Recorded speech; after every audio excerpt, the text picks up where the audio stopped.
Alex Pereira promised his first loss to Magomed Ankalaev was a fluke. At UFC 320, he might have proved it. Poatan flattened Ankalaev in just 80 seconds to reclaim the light heavyweight crown, and now he wants a historic payday. Their first fight in March saw Pereira lose his belt convincingly. As such, Ankalaev, 33, walked into the rematch as the favorite. But now the 38-year-old Brazilian was angry, healthy, and out to prove that it was his body and not his game plan that failed him in their first encounter. The corrections I made were for my body. I wasn't feeling well that day, and now I feel much better. I feel much more prepared. Speaking technically, there's really not much to change. In reality, if I can fight him when my body feels well and without making that many technical corrections, I'll beat him. Ankalaev wasn't buying Pereira's admissions of exhaustion and illness, and he'd already bristled at the fluke narrative. In reply, the Russian promised to bury the storyline and Pereira's reputation with yet another decisive win. The reason he became a champion is because I wasn't there and now I'm here. I'm going to put a stamp on this on Saturday, beat him again, and then all the questions will be answered.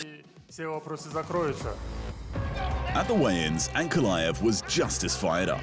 He'd spent months calling Pereira a coward for not taking the rematch sooner. Now, he looked ready to detonate on Pereira and all of his fervent acolytes. The words are over. All of these people tomorrow are going to cry. For Pereira, the exhaustion angle had some real truth to it. Before he lost the title, the two-division champ was named 2024's Fighter of the Year, having made 3 title defenses, 2 on short notice, in those 12 months alone. He also fought 3 times a year in 2023 and 2022. This was all after nearly a decade of fighting 4 times a year as a world champion kickboxer. His 8-month layoff was the longest since COVID gave him no choice, and he was ready to make Ankalaev eat his words. I've got only one thing to say. This guy's going to pay for everything he said and everything that people said in his name. He can't hide no more. Once the cage door closed, Pereira wasted 0 time. He charged forward, cracked Ankalaev with a bomb of a right hand, and then unleashed a merciless flurry of elbows until the ref intervened. 80 seconds. That's all it took to reclaim his crown and silence any doubter. With the victory, Pereira joined just 5 other fighters to win belts in 2 divisions and hold multiple reigns in 1. Plus, he's now 6-1 at light heavyweight, and he's scored 11 of his 13 wins by way of knockout. It's hard to see who in the division can stop him. Perhaps that's why one of the most intriguing call-outs didn't come from the division, but the one Pereira used to rule. The undefeated middleweight king Khamzat Chimaev was watching, and he quickly took to Twitter and wrote, "Alex Pereira, congrats. Now we need to finish our business." But it's unclear what business the Chechen monster has with Pereira. It could be an amazing matchup, but unfortunately for Chimaev, it's not the one Pereira wants, because the champ wants to move up again.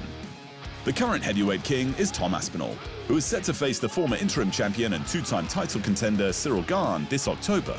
But Pereira is not interested in the winner of that fight, or the loser. "No, not Aspinall or Gane. I want a super fight," proclaimed Poatan. "It would be at the White House against Jon Jones. That's a super fight." Like everyone, Pereira wants to fight at the White House, but he wants to fight the light heavyweight GOAT Jon Jones. Somehow, at least in this timeline, it doesn't sound that far-fetched. Especially as Jones called out Pereira after Jones made his one and only defense of the heavyweight title. But if it's at heavyweight, would it actually be a super fight if neither man holds a belt?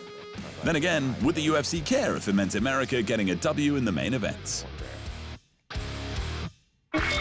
In the co-main event, Merab Dvalishvili didn't get the finish he was after, but he did get everything else.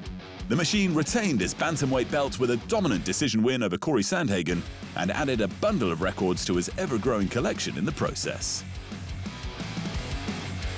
Merab had already tied the UFC's single-year defense record of 3 with his seemingly indomitable chain wrestling. His goal for this defense, however, was to show that he can also strike with one of the division's sharpest snipers.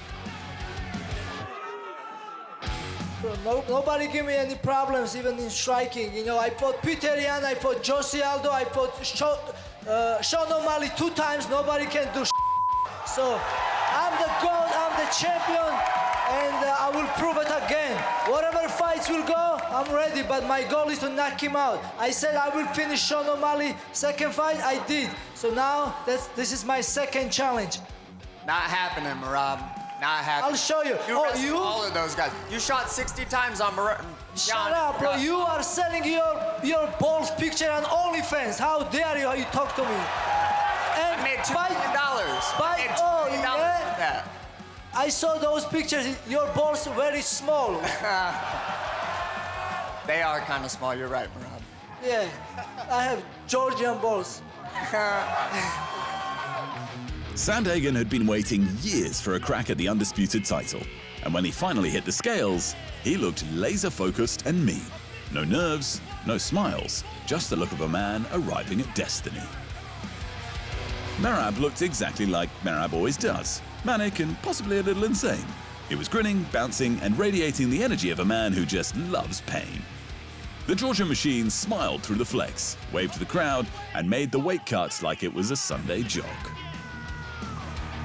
When they faced off, Sandhagen towered over the champ, all reach and lean menace, but Merab just stood there like a psychotic block of granite. You can see his height and length disadvantages, but Merab must be built like a TARDIS because his gas tank has to be bigger than his body. Sandhagen started sharp, tagging Merab clean in the first round, but he was then taken down 20 times. Cory managed to get off the deck 18 times in total, and he never stopped swinging when he did.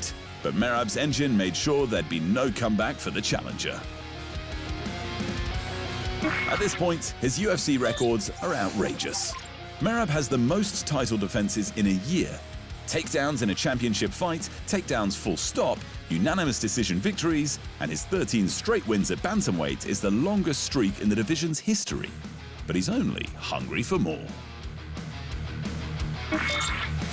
I want to be busy, and I don't want to make weight too much the next contenders, said Merab confidently. I think Piotr is 3-fight win streak, and he's a former champion, and I think he deserves the title fight. I think so. If UFC wants, I'm ready to fight in December. That could be a record 4 defenses in a year. Piotr Jan lost to Dvalishvili back in 2023, but his current 3-fight winning streak has him in line for a title shot, and the Russian is keen on redemption.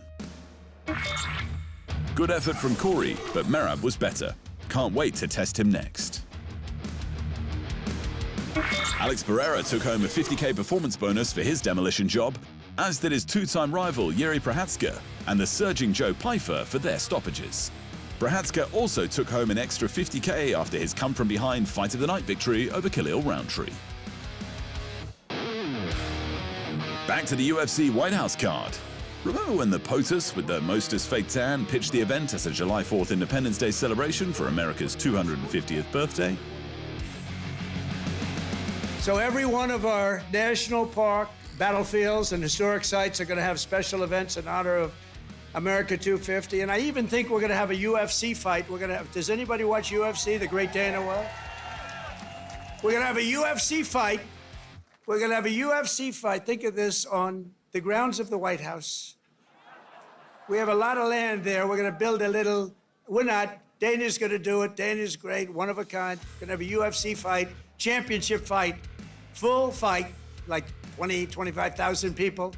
And we're going to do that as part of 250 also. We're going to have some incredible events, some professional events, some amateur events, but the UFC fight's going to be a big deal too. And to fund improvements and enhanced experiences across the park system. Well, apparently the event is still to celebrate America's 250th birthday, but the card will now take place 3 weeks earlier on June 14th, which just happens to be Donald's 80th birthday. What a fun coincidence. To Donald's old friend Dana White, who will surely be sitting beside Trump for his birthday bash, the UFC CEO is having to field questions about an old friend of his own. The former UFC bantamweight champion Ronda Rousey recently revealed that she's rekindled her love for MMA. That means White may have to get a contract ready for the 38-year-old Hall of Famer's return, but he's not so sure. I think she's just training again. She just had 3 babies and she's in a whole other place in her life, said Uncle Dana. But I will say this, she's just had another baby and she's in great shape right now. She's friggin' ripped like she used to be, so I don't know.